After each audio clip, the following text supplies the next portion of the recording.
Hi hello నమస్తే welcome to మనం TV. నేను మీ చార్మి. ఈరోజు మనతో పాటు ప్రస్తుతం ప్రముఖ ఆస్ట్రో న్యూమరాలజిస్ట్ రెహమాన్ గారు ఉన్నారు. ఆయనతో మాట్లాడు. నమస్కారం సార్. నమస్తే అమ్మా. సార్, మీరు ఏ ఏ శాస్త్రాలను ఉపయోగిస్తారు సార్? నేను ఫస్ట్ ఆస్ట్రాలజీ చార్ట్ చూస్తానమ్మా. మన లైఫ్ 80 to 90% మన జాతక చక్రం ప్రకారమే జరిగిద్దమ్మా. ప్లస్ న్యూమరాలజీ ప్రకారం అసలు పేరు బాగుందా లేదా, పేరు బలం అంటారు. పేరు బాగుంటే లైఫ్ బాగుంటుంది, పేరు బాగోకపోతే లైఫ్ చాలా ఇబ్బందిగా ఉంటుంది. సో పేరు ఎలా ఉన్నది, అలానే చెయ్యి చూస్తాను. చెయ్యి చూసి కూడా అద్భుతమైన విషయాలు చెప్పచ్చు. అలానే ఫేస్ రీడింగ్, ఒకళ్ళని చూస్తే పెట్టబుద్ధి అయింది, ఒకళ్ళని చూస్తే కొట్టబుద్ధి అయింది అని ఆ ఫేస్లో కూడా మన 100 years మన లైఫ్ తెలుస్తూ ఉంటుంది. అదేవిధంగా signature is the most important in the life. ఎలా సంతకం పెడుతున్నాం ఏంటి, దాని మీదే మన హెల్త్ ప్రాబ్లమ్స్, మన లీగల్ ప్రాబ్లమ్స్ అన్నీ తెలిసిపోతుంటాయి. ఓకే. తర్వాత marriage date is the most important in the life. First date of birth అయితే దాని ప్రకారం మన లైఫ్ జరిగేది అయితే, second date of birth is the marriage date. పెళ్ళికి ముందు ఎవడైనా ఎట్లయినా బతికిపోతాడు. ఆ పెళ్లి దగ్గర నుంచి అసలు ప్రాబ్లమ్స్ అనేవి ఉంటాయి. అంటే మ్యారేజ్ డేట్ బాగాలేకపోతే ఇలా ప్రాబ్లమ్స్ వస్తాయి. మ్యారేజ్ డేట్ కూడా బాగుంటే లైఫ్ బాగుంటుంది. సో మ్యారేజ్ డేట్ ఎలా ఉంది, ఇలా ఆస్ట్రాలజీ, న్యూమరాలజీ, పామిస్ట్రీ, గ్రాఫాలజీ ఎలా రాస్తున్నారు, ఈ రాసే విధానాన్ని బట్టి కూడా వాళ్ళ యొక్క మైండ్ సెట్ అనేది తెలిసిపోతుంటుంది.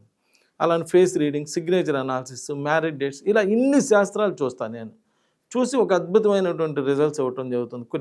కొన్ని సంవత్సరాల నుంచి ఇలా ఎంతోమంది నా దగ్గరికి వచ్చి ఇలా అన్ని రకాలు చేయించుకొని ఇలా మేలు పొందటం అనేటువంటిది జరుగుతూ ఉన్నది. సార్, చిన్నపిల్లలకి ఎన్ని విధాలుగా పేరుని నిర్ధారిస్తారు సార్? పేరు పెట్టేటప్పుడమ్మా చిన్నపిల్లలకి ఏదో మన పిల్లలే కదని ఎలా పడితే అలా పేరు పెట్టకూడదమ్మా. పేరు బలం అని చెప్పి ఉంటుంది.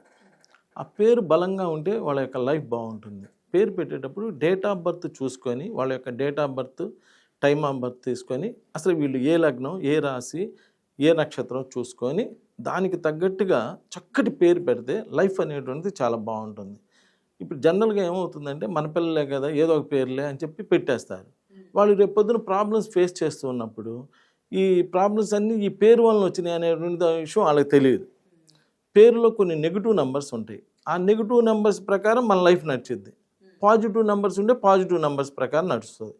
నో డౌట్, ఎవరు అవునన్నా కాదన్నా ఆ నెగిటివ్ ఉంటే నెగిటివ్ నడుస్తుంది, పాజిటివ్ ఉంటే పాజిటివ్ నడుస్తుంది. అయినా పిల్లలు అంటే 100 మంది పిల్లలు ఉండరు, రోజుకు ఒక పిల్లడు పుట్టాడు. ఏదో జన్మ మొత్తానికి ఒకళ్ళు ఇద్దరు పిల్లలు. ఆ ఒకళ్ళిద్దరు పిల్లలకి పేరు పెట్టేటప్పుడు కూడా జాగ్రత్త తీసుకోకుండా ఏదో ఒక పేరు లేని పెట్టేస్తే, పోతే పోయిందని పెట్టేస్తే నెక్స్ట్ జనరేషన్ మన దేశానికి మంచి పిల్లల్ని ఇవ్వలేము. నేను అనేది ఏంటంటే మీరు బతికేదే మీ పిల్లల కోసం. అట్లాంటప్పుడు మంచి పేరు ఇస్తే పోతే ఫీజు పోయిద్ది, కానీ పిల్లవాడికి మంచి ఫ్యూచర్ వస్తుంది కదా. అలా ఆలోచించాలి. ఎవరు కూడా పాజిటివ్గా ఆలోచించండి. ఏదో జరిగిపోతుందిలే, ఏదో పేర్లు, మా తాత పేరు, మా ముత్తాత పేరు అంటే కుదరదు. మా తాత ముత్తాత టైం వేరు, ఇప్పుడు టైంలు కూడా వేరు కదా. అందువలన పిల్లలకి పేరు పెట్టేటప్పుడు మీరు పంతులు కానీ కలిస్తే కలవాలి. కలిసి ఆయన చెప్పిన విధంగా డేట్ ఆఫ్ బర్త్ ప్రకారం ఏ నక్షత్రం, ఏ రాశి, ఏంటి, ఏ అక్షరం మీద పేరు రావాలో చూసుకొని ఆయనకి పేరు పెట్టడం, అక్షరం చెప్తాడు. పేరు టోటల్ పేరు చెప్పలేడు, అక్షరం చెప్తాడు. ఇప్పుడు అదే ఆస్ట్రో న్యూమరాలజిస్ట్ అనుకోండి, మేమైతే ఏ అక్షరం మీద పేరు పెట్టాలో చెప్పడమే కాకుండా టోటల్ పేరు కూడా చెప్తాను.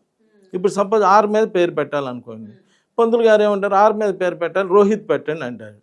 అదే మేమైతే 6 మీద పేరు పెట్టాలి, రోషన్ పెట్టండి అంటాం. చివరిలో ఎన్ వస్తే అమితాబ్ బచ్చన్, అమీర్ ఖాన్, సల్మాన్ ఖాన్, రామ్ చరణ్, పవన్ కళ్యాణ్, జగన్ వీళ్ళందరూ హిట్ అవుతున్నారని అలా ఆలోచించి పేరు పెడతాం. అది అనమాట తేడా. దీనివల్ల మీకు ఏమవుతుందంటే పిల్లలకి రేపు నెక్స్ట్ ఫ్యూచర్ చాలా బాగుంటుంది.